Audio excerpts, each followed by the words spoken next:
when they came out with the 2014 schedule, this is at the end of 2013, and I looked at it and it said Delaware River on that tournament schedule, I knew that in 2014, this would be a once-in-a-lifetime chance for me to win at home.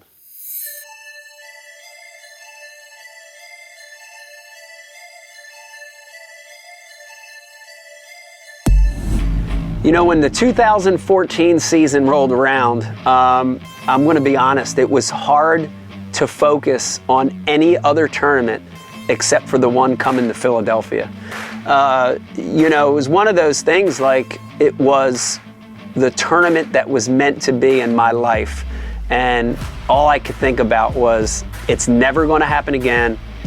I have to figure out a way to win this one. Who says you can't put together the best bass anglers in the universe with the 5th largest city in America? That cheesesteaks and Independence Hall can't go down perfectly with bass boats and gritty competition. Ah! That folks who love the Eagles, the Flyers, and the Phillies aren't ready to raise the roof for their favorite fishermen. 15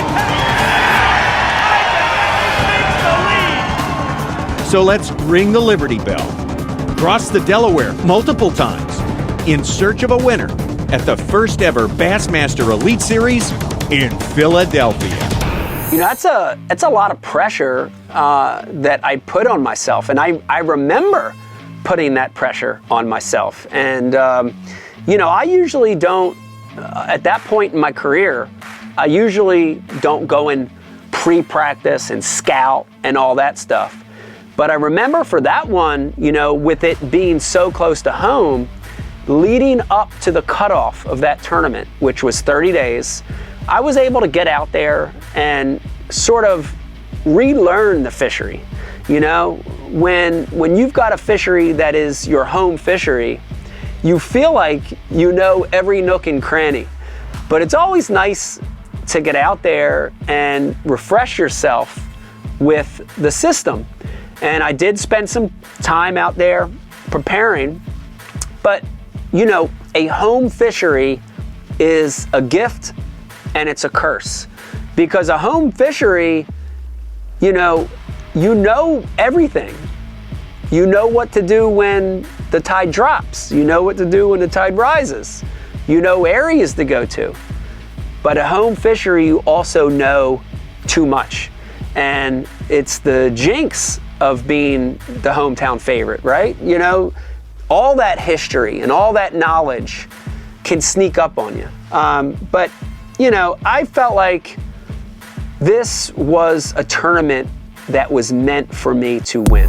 That's right, I said it, the 5th largest city in the United States. Not the usual place for a Bassmaster Elite Series event, but here we are, Philadelphia, Pennsylvania. Throw in some New Jersey, some Delaware from the tri-state area, teeming with bass fishermen. We know that, but would they show up? I'm Tommy Sanders. Welcome to the show, here with Mark Zona, and we needn't worry about that. This is like maybe the biggest sports town in America. Of course they showed up, and of course they were over the top. Yeah, over the top. Rabid. You could definitely say that. And the other thing about this tournament, one of the most dynamic tournaments, if not the most dynamic tournaments in bass fishing history, what went on here. And the reason why, there are 3 factors you have to overcome on this body of water. Number 1 being, we just don't have any history here with the Bassmasters. Number 2, well, the water fluctuates about 8 feet tidal swing every 8 hours. That is huge. A lot of our anglers not used to that. And number 3, they have to deal with one angler that does have a lot of history here. Mike Iaconelli grew up walking the banks of this river. If you can overcome those 3 small factors, you raise the trophy. All right. I really did feel like that. But, you know, at the end of the day, I still had to work hard. And that was my mindset going into that tournament. I remember in the official practice, even though there was a lot of media hype based around me being the local guy, I tried to stay laser sharp and laser focused. And I remember practicing hard 2.5 days, and even leading up to the first day of the tournament, right? I can remember the tournament meeting for the Delaware River. It was held over in Cherry Hill. And I remember when they randomly call the boat draws, They call boat number 1, blah, blah, blah, boat number 2, blah, blah, blah. Boat number 3, Mike Iaconelli. I looked around, I'm like, are they playing a joke on me? Are you telling me that I'm boat number 3 in the tournament I've been looking forward to for my whole life? And I remember it sort of changing my game plan because, because I was such an early boat number, I decided to go run north instead of south, and I wanted to go try to fish a few community holes before I got down to my stuff in the southern part of the river. Well, it's funny because I was confident and I was excited. I had a great game plan. But that first day, things did not materialize the way I thought they were gonna. When I started on that community hole, I caught one really quick and then it died. Then I went to the next 2 or 3 community holes and they had boats on them or I couldn't get bites. By the time I got down to my stuff in the southern part of the river, I was off the rhythm of the tides.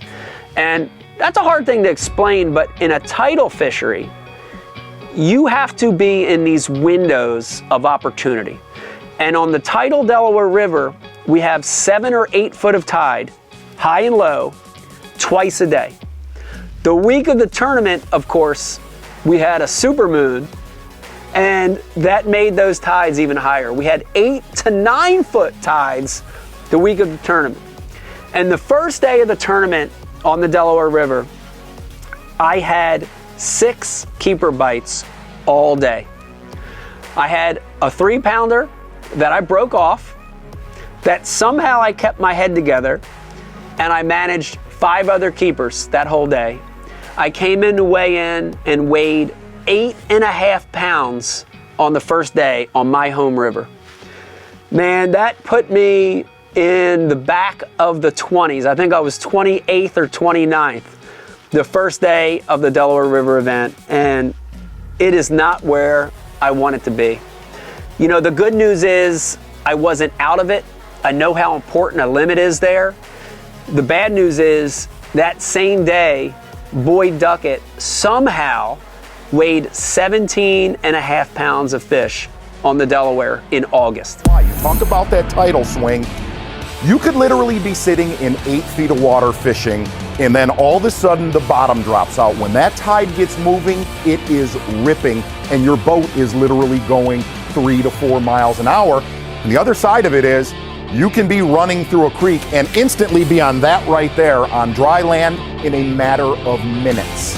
Given all that, everyone who thought the hometown favorite was going to win this one wire to wire got a bit of a shock on day 1. How about it? Former Classic champ Boyd Duckett coming in with 16-14 for the lead. And weighing in a bag of bass at almost 17 pounds. Really unheard of this time. Really unheard of for most of the year on the Delaware River. Boyd Duckett would soon learn on day number 2. Well, those fish are there one day and they are gone the next. That's pretty unheard of. I don't even know how, to this day, I don't know how I did it because it's impossible to weigh that kind of weight on the Delaware in August. So the problem was I was really far back on the lead. But this is the Delaware. It's a 4-day tournament. It's a marathon. I have to keep going. I remember coming back that night and being a little dejected. And my daughter Riley was here staying with us at that time. And I remember her saying, "Dad, can you still do this?" And I remember when she said that, I was a little taken back, but I thought about it and I said, I can, right? I'm still in the top 30. Really far out of the lead, but if I have 3 more good days, I can still do it. I remember thinking that. I went out the next day and I didn't even have a camera guy with me the second day. Bass sort of picks who they're putting a camera guy with based on how you're doing in the tournament. So being in 28th place, I didn't even have a camera guy in my boat. They stuck me with a local guy named Lane, who I knew from the kayak world, and he's in my back of my boat, and we went fishing. The second day, I decided to change the rotation. Instead of starting north, I was going to go straight south And instead of being behind the tide, instead of chasing tide, I was going to get in front of it. I was going to be on the front side of the falling tide and try to get a better grip on where to go.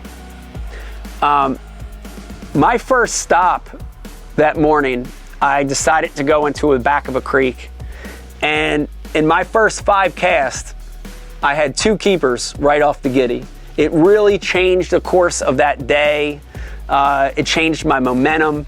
Before I knew it, I wasn't 2 hours into the tournament and I had a limit already. And that freed me up to really go run and gun. And on the tidal Delaware River, that run and gun strategy is what I love, because the theory is you try to hit as many spots as you can on those key tide windows. And I can remember that second day saying to myself, I want to hit 50 or 60 spots today or I'm not going to be happy. So I fished like a madman, but I remember in that tournament the second day, the moment at which I knew I was going to win. And it happened, it was a really strange thing. This is where he makes his move. Exactly. We're going to follow him downriver, and really his track, he's not going to go that far. He's only going to travel probably about 7 miles, and he's going to go in the back of Woodbury Creek. He literally grew up walking the bank back here, and when you get into Woodbury Creek and the tide has fallen out, well, you could see the bank above Iaconelli's head almost right here. And here's the beauty of this. He knows all the little hidden gems. In fact, I'm going to look at the bank right here. There's actually a sunken barge in front of him. I went to a submerged barge at the mouth of a creek, and no cameras, just laying in the boat. I had about a 10-pound limit. And I remember going to this spot because it's an incoming tide spot. It's a very rare place on the Delaware to find an incoming tide spot, but this one was. And you actually had to flip inside the barge as the tide was rising. These fish would live in the metal of this barge. The problem with this is that your ratio of landing fish is only about 20%. About 80% of the time, even with heavy fluorocarbon, heavy mono, whatever, you're breaking them off. Is this too much sharp metal? And I remember flipping my jig inside the barge and it sunk down. Boom. I felt that bite, and you have to hit them and reel. And I remember hitting them and I reel, and he gets stuck. And I could feel him on there. And the craziest thing is, honestly, it felt like 20 minutes, but it was probably like 5 minutes that I just could feel him. Every once in a while I'd feel a little tug, but I don't want to pull on them too hard. Eventually, after about 6 or 7 minutes, I don't feel them anymore. And God, no, this was a chance. This was an opportunity for a big one. And I remember getting over top of the barge, grabbing my line to pull it out, to break it off, because I don't feel a fish on there. So I grabbed the line, and I remember when I did that and I pulled, it didn't feel like the line snapped. It felt heavy. And I just started grabbing the line, and as I pulled the line up, there was a 4-pounder on the jig out of the middle of this boat. I landed this fish like 7-8 minutes later, and I feel my line. My line's like 2-pound tests. It's got nicks and cuts. At that moment, I knew that I had a chance to win this tournament. That's those moments that happen that shouldn't happen, that I should have never landed that fish, but it changed the course of the tournament for me. Michael Iaconelli struggled a bit on day number 1 with 9 pounds and 2 ounces. Not really a struggle, but day 2, man, he's got him. Looking for 14.4 to take the lead. 9 pounds and 2 ounces. Yes, a 15 pounds.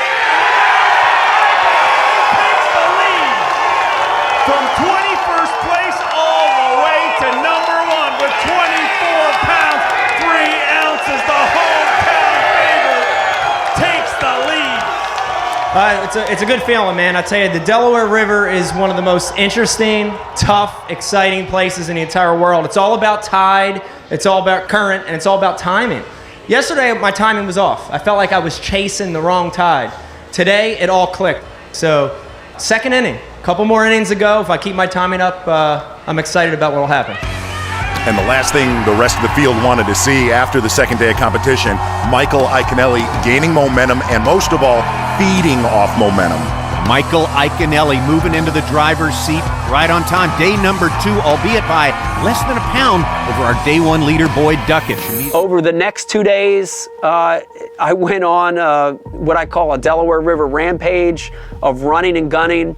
I caught 15 pounds the second day, 13 pounds the third day, and 12 and a half to close out the tournament. And an interesting twist of events here on the final day of competition. Iaconelli actually going to start out on the main river where he caught him later in the morning on day number 3, and well, he gets to his first primary spot, and that's where we watched him catch him early on day number 3. Well, he would stay there for a little bit, and then he would go to the back of Woodbury Creek where he started his day. Basically, he kind of flip-flopped his game plan. He just did not like what he saw out on the main river. You know, we started this morning, I had a hunch that the main river was going to be the deal. Got out there and fished 3 pieces. Took about 20 minutes to fish 3 separate pieces on the main river. It wasn't happening. The one thing I noticed out there, the water was low. I liked that, but what I didn't like was the water was dirty. A lot of times mud in that main river shuts the fish off. So instead of bogging around out there, we're going to make a switch here. We immediately went into a creek. The first thing I noticed idling in is that water cleared up. So, you know, hopefully this was the right decision. We're going to try in the creek for a little bit. If that doesn't work, we'll switch gears again. It's 7 o'clock and we've got a dead low in this creek at about 8:30. So we've got an hour and a half of outgoing water. That's awesome. The one negative that we have in here is that we have a super moon this week, a big giant full moon really close to the earth. And that's sucking the water down extra low. And sometimes it can make navigation in these creeks tough. And that's more of a challenge up here than anything, is getting to the fish.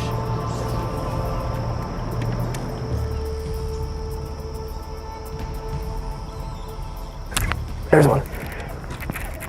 Oh, a big one.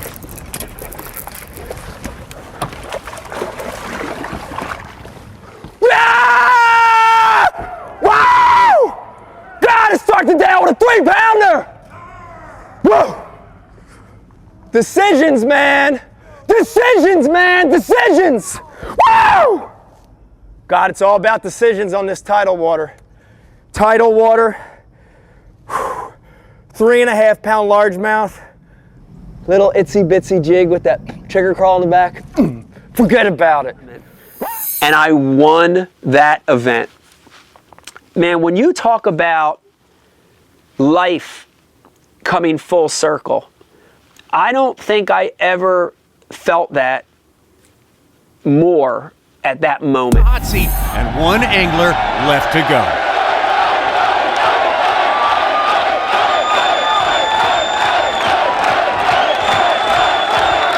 Ladies and gentlemen, boys and girls, originally a member of the Top Rod Bassmasters, the pride of Philadelphia, the 2003 Bassmaster Classic Champion, 2006 Toyota Bassmaster Angler of the Year. He grew up in Philly and resides in Pit Grove, New Jersey. Go Ike for Mike Iaconelli!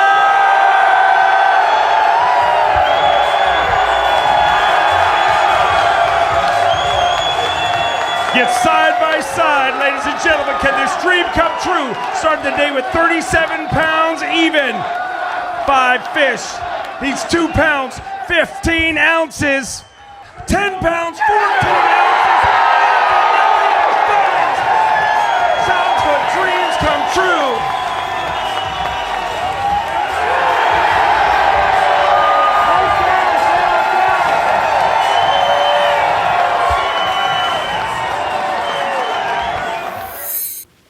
When I held that trophy on stage at the Delaware River, at the same place my uncle and my grandfather took me fishing when I was that big.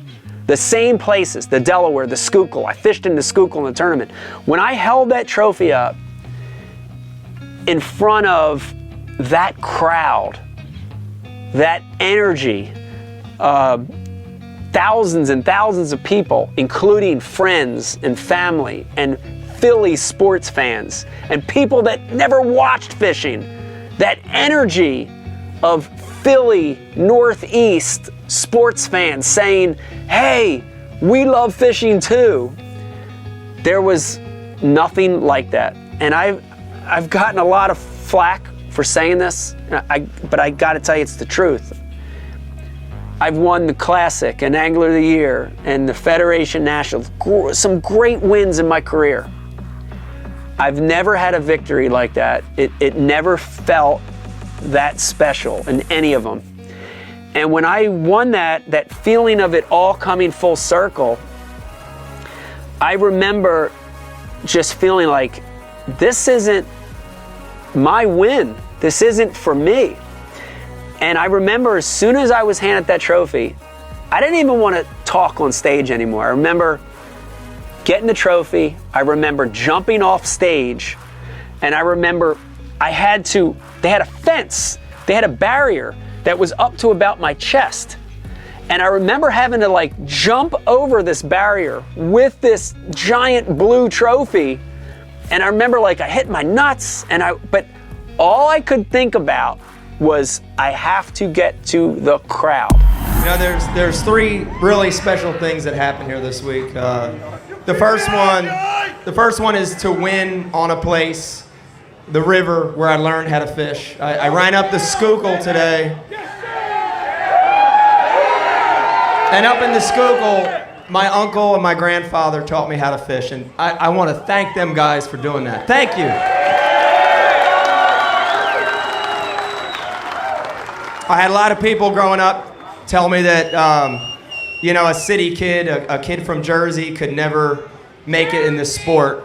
And I want to tell everybody, go for your dreams, you can do it.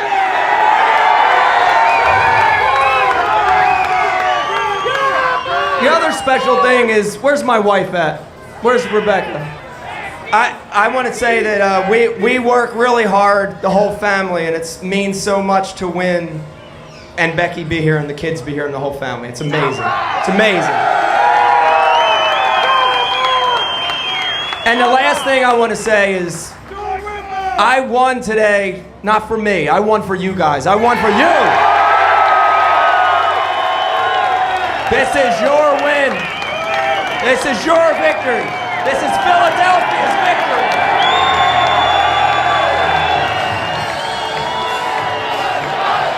It was said 1,000 times before this tournament began. Yes, we've seen hometown advantages before, but never one that matched up with this one. Michael Iaconelli fulfilling all of his promise and more here on the Delaware River. And has there ever been, Mark Zona, a hometown guy who's gotten more support from the hometown crowd than Iaconelli here?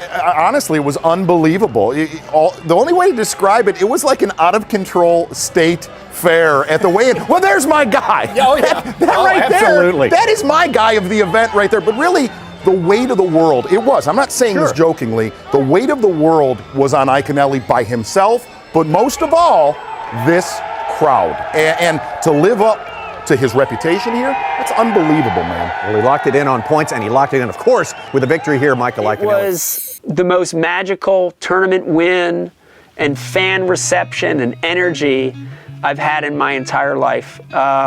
It was so great because as I got into this crowd, the crowd just surrounded me.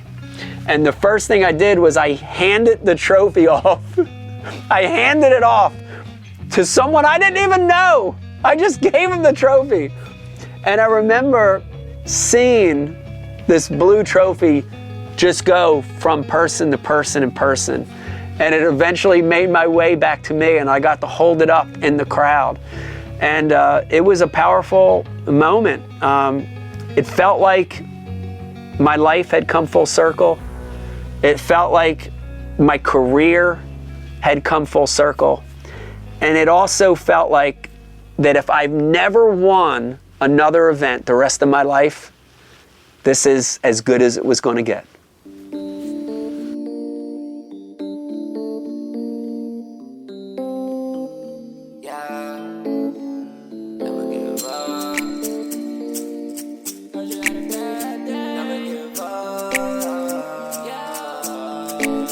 Heard you had a bad day, it ain't going your way, yeah. Never give up. Heard my life was a movie, I got people trying to use me. I will never give up. It's not about where you at, it's about where you headed. And all the things they say about you only heard if you let it. I gotta put on for the kids, cause they getting the message. I'm on my knees, thanking God, look at all of my blessings. Look at little old me, doing real big things from a real small town. I'ma make them all proud. And these kids need a leader, I'ma show them all how. Anybody in my way, then we gon' mow them all down. Hey, from the Garden State, I got some deep roots. Fisherman drip with some new boots. I almost didn't make it, that's the real truth. They call me the general, I got real juice. Pull up in a Bass Cat doing donuts. When I'm at the classic, the people go nuts. Heard you had a bad day, it ain't going your way, yeah. Never give up. Heard my life was a movie, I got people trying to use me. I will never give up.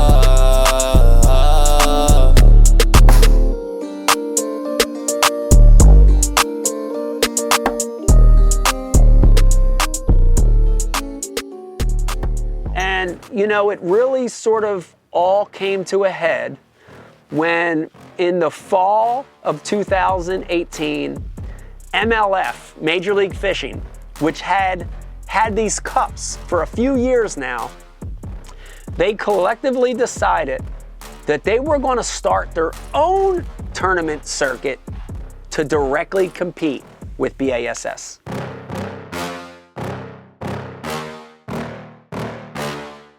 Yeah.